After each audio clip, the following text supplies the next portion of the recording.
My name is John Roberts. I'm the Chief Fire Officer of West Yorkshire Fire and Rescue Service. West Yorkshire are hosting the conference for the next couple of days on behalf of AFSA, and I've also just spoken on inclusion in the fire service. The points that I picked up on as part of the discussion that I've just given is my thoughts on inclusion in the fire service and why it's so important. My personal reflection on almost 27 years in the fire service now is kind of a backwards look in terms of the whole piece when it comes to equality, diversity and inclusion. And I think from my perspective, if we want to be better as a fire and rescue service, certainly in terms of increasing our diversity, then the only way we're really going to do that is to increase and improve our inclusivity.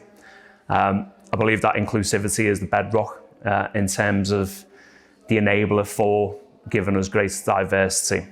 And when I look at diversity, and particularly the community that I serve in West Yorkshire, which is incredibly diverse, to make us more successful as an organisation, then we need to improve our diversity in terms of delivering for those communities that we do serve. So certainly conferences like this and the work that AFSA do more generally is incredibly important in terms of it probably fills a space in a very focused way, which maybe other organisations or other conferences don't cover in the depth that this does, in terms of increasing awareness, giving further education, and certainly some of the tools that AFSA produce are incredibly useful.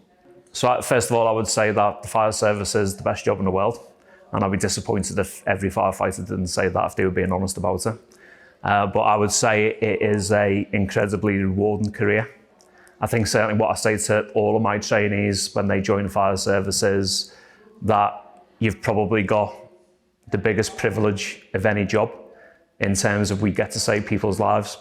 And I don't think that there is any greater reward or privilege in terms of roles that people, certainly what they may come from or even school leavers, that given an opportunity to take part or directly save a life, then that's incredibly powerful. I think the fire service has changed a lot, certainly over the last 20 odd years, in terms of the prevention work that we do. Because I always also say to firefighters is that actually you end up saving lives that you don't even know that you've saved through prevention work that we do. So there is still obviously the operational response part, which is absolutely our bedrock and important as it's ever been in terms of responding to incidents and saving people. But actually, the place where we probably have the biggest impact is through the prevention work that we undertake. So at a conference like this, when we're talking about the issues of diversity and inclusion, if we want to be more successful, then we absolutely have to increase the diversity of the organisation that we are to ensure that we can get into people's homes to deliver that prevention work. During my time in the fire service, the things which have changed an awful lot and the real positive stuff, then certainly the broadening of the role of the fire service when it comes to prevention, I would say is critically important to our success. And I think the kinds of people that we recruit now have probably got a different focus in terms of it's not all about emergency response.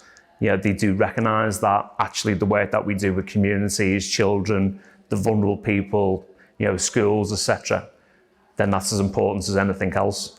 So I think the change over that period has been a really crucial change in terms of actually making people safer.